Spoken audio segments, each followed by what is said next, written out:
स्वागत है। आज की इस वीडियो में हम बात करने वाले हैं कि जेड 2022 की क्या काउंसलिंग रहने वाली है और कौन सी रैंक तक कॉलेज मिलने वाला है। काफी मेरे दोस्त हैं वो चिंता में हैं और एक ही मैसेज आता है कि मेरे को कॉलेज मिलेगा या नहीं मिलेगा, मेरी ये रैंक आ रही है, मेरे को कौन सा कॉलेज मिलेगा। तो मैं आज के इस वीडियो से पूरा आपके जितने भी डाउट हैं वो क्लियर करने की कोशिश करूंगा। और फिर भी मैं आपसे रिक्वेस्ट कर रहा हूं कि मतलब ये कौन मेरी इतनी रैंक है, मेरा सिलेक्शन नहीं होगा तो क्या होगा, कुछ नहीं होगा। ये कोई जेड एग्जाम आपकी कोई जिंदगी नहीं है, कुछ नहीं होगा, नहीं हुआ तो अगली बार हो जाएगा। और ऐसे नहीं है, जो बड़े बड़े लोगों को आप देख लीजिए, उन्होंने भी ऐसा कोई कॉम्पिटिटिव नहीं था जो एक एग्जाम कर रहकर उन्होंने फाइट किया। ऐसा आप कभी भी ना सोचे मेरा नहीं होगा तो क्या होगा, अरे नहीं होगा तो क्या होगा, इसी से कोई आपकी जिंदगी समाप्त होने वाली थोड़ी है। अब कहते हैं ना, रख हौसला वो मंजर भी आएगा, रख हौसला वो मंजर भी आएगा, प्यासे के पास चलकर समंदर भी आएगा। यूं थक कर ना बैठे जेड के स्टूडेंट, वो कॉलेज भी मिलेगी और मिलने का मजा भी आएगा। तो आज की इस वीडियो में मैं आपको बताने वाला हूं कि किस रैंक पर कौन सा कॉलेज मिलने वाला है। ठीक है, तो मैंने सबसे पहले जो यूनिवर्सिटी की जितनी भी मेन कैंपस है उसके बारे में बताया है कि इस रैंक तक 100% आप मान के, अगर नीट के स्टूडेंट ज्यादा शामिल हुए तो समझ लेना 15-20 है वो आपकी रैंक ऊपर चली जाएगी। और नीट के स्टूडेंट जो हर साल कहते हैं यहाँ बहुत कम शामिल हुए तो समझ जाना कि आपकी कट ऑफ है जो मैं बता रहा हूँ 100% वही रहेगी। इससे कम रैंक है तो आपको ये कॉलेज नहीं मिलने वाली है। मैं जो मेन टॉप की कॉलेज है उनकी आपको कट ऑफ बता रहा हूँ, और बाकी मैंने एक पिछले वीडियो में बता दिया था कि किस रैंक तक आपका सिलेक्शन हो जाएगा। आज मैं बस उसको यही मतलब उनको यही बताने वाला हूं कि आपकी ये रैंक है तो आपको ये कॉलेज मिलने वाला है। तो काफी दोस्त हैं कि मेरी ये रैंक है तो मेरे को कौन सा कॉलेज मिलेगा, क्या होगा क्या नहीं होगा। ठीक है, तो देखो सबसे पहले मैं बात करता हूं RC Rajasthan college of agriculture Udaipur के बारे में, जिसकी जनरल देखो यहाँ मैं नॉर्मल सीट के बारे में बात कर रहा हूँ। नॉर्मल और पेमेंट सीटें आपको दोनों बताऊंगा, लेकिन बात मैं सिर्फ नॉर्मल सीट की कर रहा हूँ। ठीक है, बाद में आता है जनरल रैंक। जनरल रैंक ये तो सीटें हैं, ये जनरल रैंक है, आप इससे भी देख सकते हो। और ये ओबीसी और ईडब्ल्यूएस की रैंक लगभग सेम ही रहती है।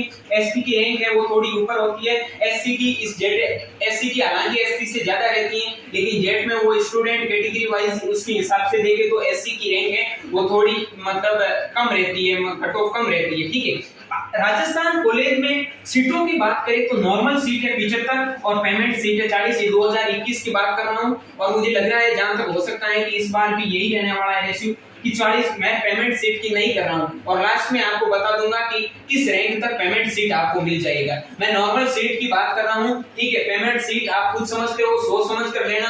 अगर परिवार वाले उस हिसाब की फीस जमा करवाने के लिए एलिजिबल हैं तो भी आप पेमेंट सीट लेना। और आप सबको पता है पेमेंट सीट की फीस कितनी होती है, मैंने पिछले वीडियो में मैं आपको बता चुका हूं कि किस कॉलेज की कितनी फीस है। ठीक है, उसके बाद में देखो एसकेएन जॉबनेट की जो सीटें हैं वो 75 है, वो नॉर्मल सीट है, 40 पेमेंट सीट है।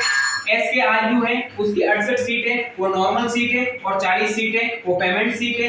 एयू जोधपुर की बात करते हैं तो जोधपुर में नॉर्मल सीट 37 है और 16 सीटें हैं इसमें जो प्राइवेट सीटें आती है। और कोटा में 49 सीटें हैं वो नॉर्मल सीटें हैं और 17 सीटें हैं वो पेमेंट सीट है। ठीक है, टोटल मिला के बात करें तो यूनिवर्सिटी जो मेन कैंपस कहते हैं जिनकी 304 सीटें हैं वो आपकी मेन कैंपस की हो गई, जो मैं अभी आपको कट ऑफ बता रहा हूं। ठीक है, और 153 सीटें हैं इसकी पेमेंट सीटें। देखो पेमेंट सीटों में और नॉर्मल सीटों में बहुत अंतर रहता है, क्योंकि ज्यादातर स्टूडेंट होते हैं जो किसान परिवार से बिलोंग करते हैं तो वो इतनी फीस देने के लिए मतलब एलिजिबल नहीं होते हैं तो वो पेमेंट सीट में नहीं जाते हैं। लेकिन मान लो कि आपकी रैंक ऑल ओवर 1000 1200 तक है तो आपको यूनिवर्सिटी कैंपस है वो पेमेंट सीट पर मिल जाएगा।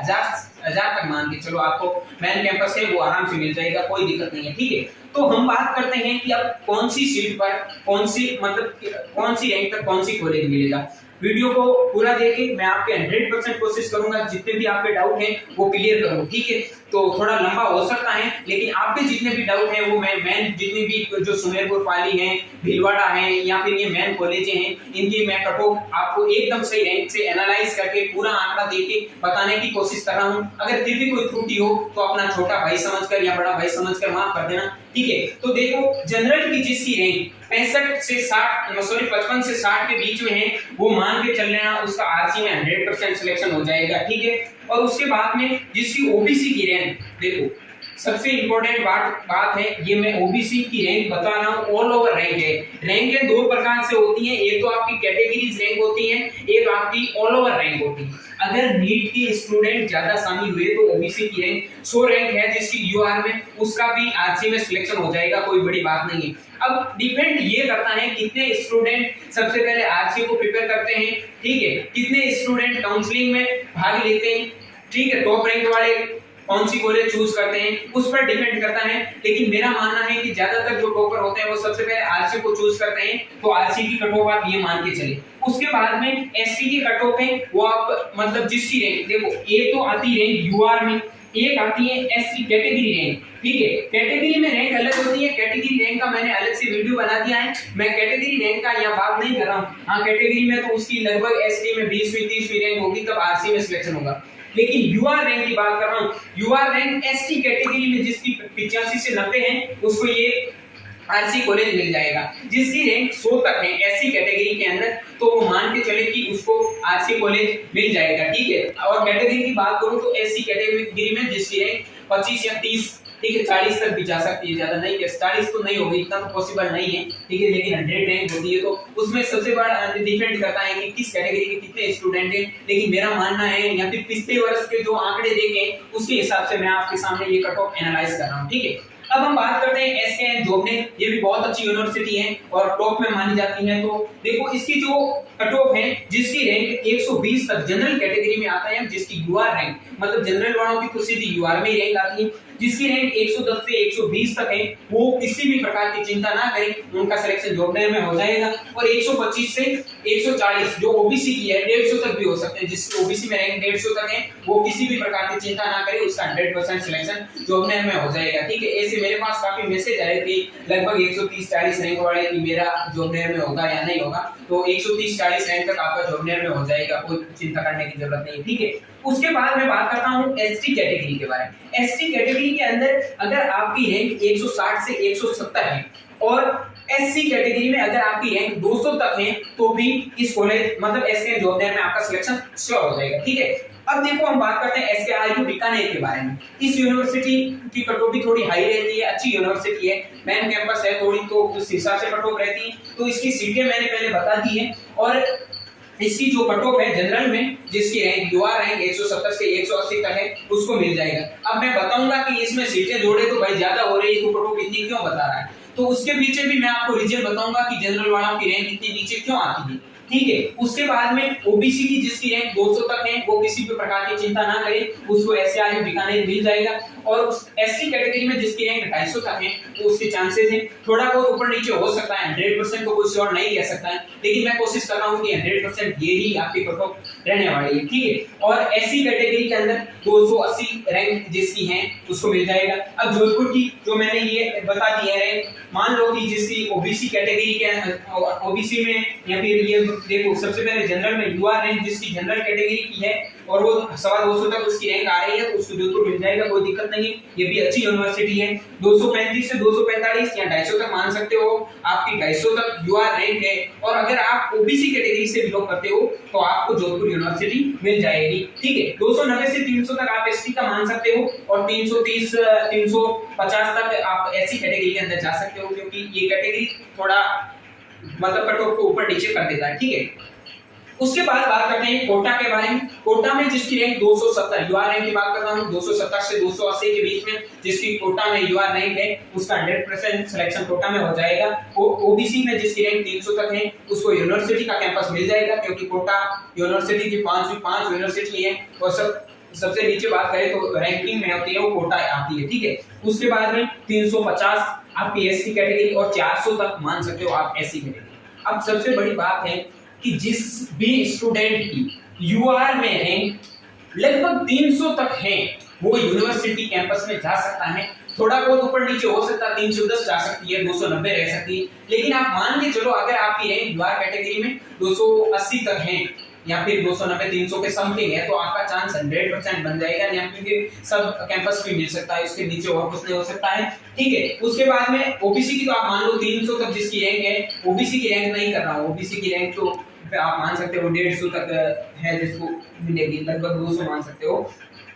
उसके बाद में एसटी कैटेगरी की और 420 तक मान सकते हो, क्योंकि ओबीसी में सबसे ज्यादा स्टूडेंट होते हैं। कहते हैं ना आर्थ कोटा संघ में जिस प्रकार इंसेक्ट भाग लेते हैं उसी प्रकार पूरी कैटेगरी में बात करें तो ओबीसी की कैटेगरी आती है। इसलिए ओबीसी मतलब जनरल वाले में तो सब साथ में मिलते हैं, इसलिए जनरल के स्टूडेंट को थोड़ी रैंक ज्यादा होती है। यूआर कैटेगरी में अंदर एसटी, एससी, ओबीसी, टीएफ कोई भी हो, फीमेल मेल, इसकी थोड़ी बहुत कट ऑफ ऊपर नीचे हो सकती है। कम फीमेल होगी तो उसकी कट ऑफ कम होगी, मेल होगी तो उसकी कट ऑफ थोड़ी हाई जाएगी। कोई चिंता करने की जरूरत नहीं है। ये कॉलेज ना मिले तो इसके सब कैंपस मिल सकते हैं। अब मैं आपको बता रहा हूँ, काफी दोस्त हैं जिसकी रैंक 500 600 है, तो वो बोले हमें भीलवाड़ा मिलेगी नहीं मिलेगी, हमें लालसोट मिलेगी नहीं मिलेगी, सुमेरपुर पाली मिलेगी नहीं मिलेगी, और नागौर मिलेगी या नहीं मिलेगी। तो उसके बारे में मैं थोड़ी चर्चा कर लेता हूँ। तो वीडियो थोड़ा लंबा हो रहा है, लेकिन मैं कोशिश कर रहा हूँ आपके 100% जितने भी डाउट हैं वो क्लियर करने की कोशिश कर रहा हूँ, ठीक है। अब देखो हमारे पास ये भाई 5 यूनिवर्सिटी पूरी होने के बाद में सीधा नाम लेता है कि हमारा भीलवाड़ा कॉलेज के अंदर सिलेक्शन होगा नहीं होगा, उसके बाद लालसोट में सिलेक्शन होगा या नहीं होगा, ठीक है। उसके बाद में सुमेरपुर पाली आती है और नागौर आती है। ये कॉलेजें मानी जाती है तो यूनिवर्सिटी के बाद में टॉप कॉलेजें मानी जाती है, ठीक है। टॉप कॉलेज मतलब इसकी कट ऑफ को उस हिसाब से मैंने इसके बारे में थोड़ा कुछ लिखा है, वो मैं आपको बता देता हूँ कि भीलवाड़ा में सीटें हैं जिसकी रैंक 350 तक है यूआर कैटेगरी में, उसको आपको भीलवाड़ा मिल जाएगी। भीलवाड़े की टोटल सीटें हैं वो 50 सीटें हैं और 22 सीटें हैं उसकी पेमेंट सीटें हैं। उसके बाद बात करता हूं मैं सुमेरपुर पाली के बारे में। तो सुमेरपुर पाली जो जोधपुर का सब कैंपस है, आईसीआर से जिसको मान्यता मिली हुई है, और उसकी जो सीटें हैं वो 37 सीटें नॉर्मल हैं, 16 सीटें पेमेंट सीटें हैं, और जिसकी भी रैंक मान सकते हो आप 400 390 तक है। यूआर कैटेगरी जनरल में आप थोड़ा बहुत उस यूनिवर्सिटी के कट ऑफ से ऊपर नीचे कर सकते हो, और किसी को ज्यादा भी डाउट हो तो मेरे को मैसेज कर देना, मैं आपको 100% रिप्लाई करके बता दूंगा, ठीक है। और लालसोट के अंदर जो आपकी सीटें हैं वो नॉर्मल है, 20 सीट पेमेंट सीट है जो लगभग 450 430 की जिसकी यूआर रैंक है, और जो जनरल कैटेगरी से बिलोंग करता है उसको वो कॉलेज मिल जाएगी, कोई चिंता करने की जरूरत नहीं है। और नागौर कॉलेज बहुत अच्छी कॉलेज है, जोधपुर यूनिवर्सिटी का सब कैंपस है, सबसे ज्यादा सीटें यूनिवर्सिटी में भी इतनी सीटें नहीं है जितनी सीटें नागौर कॉलेज में। नागौर कॉलेज में 88 सीटें हैं वो नॉर्मल सीटें हैं, और 22 सीटें हैं वो प्राइवेट सीटें हैं, सॉरी पेमेंट सीटें। मैं प्राइवेट बोलने का मतलब है कॉलेज मतलब थोड़ी फीस ज्यादा लग रही है, मैंने इस कई बार बोल दिया प्राइवेट, तो कर लेना ऊपर नीचे। इन कॉलेजों की कट ऑफ क्या रह सकती है, तो भीलवाड़ा की आप मान सकते हो जिसकी यूआर में 350 है, ठीक है। लालसोट के लिए मैंने बताया 390 जिसकी है वो मिल सकता है। सुमेरपुर पाली लालसोट का इसलिए थोड़ा हाई कट ऑफ जाता है सुमेरपुर से, क्योंकि ये लालसोट जो आईसीआर से एफिलिएटेड है, और इसका जो मेन उद्देश्य है जो एसकेएन यूनिवर्सिटी के अंडर की कैंपस रह गया, इसलिए थोड़ी बहुत कट ऑफ ऊपर नीचे हो सकती है। उसके बाद में आप देखो सुमेरपुर की मान लो लगभग 450, और नागौर जिसकी 500 रैंक यूआर कैटेगरी में है, या 520 तक मान सकते हो, 500 मान के चलो आप, जिसकी रैंक 500 तक है, इन 10 कॉलेजों में सिलेक्शन हो जाएगा। पेमेंट सीट पर कितनी फीस है सबकी अलग अलग है। वैसे तो माने तो एमपीयूटी आरसी कॉलेज जिसके अंडर में जो कॉलेजें आती हैं उसकी पेमेंट सीट की सबसे हाई फीस है 88,000 है, और जोधपुर और कोटा की थोड़ी कम है, जो साहित्य कोटा की 30,000 के समथिंग है और जोधपुर की 39,000 के समथिंग है, ठीक है। अगर किसी भी प्रकार का और भी कोई डाउट हो तो आप हमसे पूछ सकते हैं, और आगे किस प्रकार का आपका डाउट आता है उस प्रकार का मैं वीडियो बनाकर आपका सॉल्यूशन करने की कोशिश करूंगा। आपसे रिक्वेस्ट है कि वीडियो को ज्यादा से ज्यादा शेयर करें, और किसी भी प्रकार का कोई डाउट हो तो हमें कमेंट बॉक्स में जरूर कमेंट करें, हम रिप्लाई देने की 100% कोशिश करेंगे। आज के लिए बस इतना ही, मिलते हैं किसी नए वीडियो में, तब तक के लिए स्वस्थ रहिए, मस्त रहिए, देखते रहिए science career line YouTube channel. Thank you very much.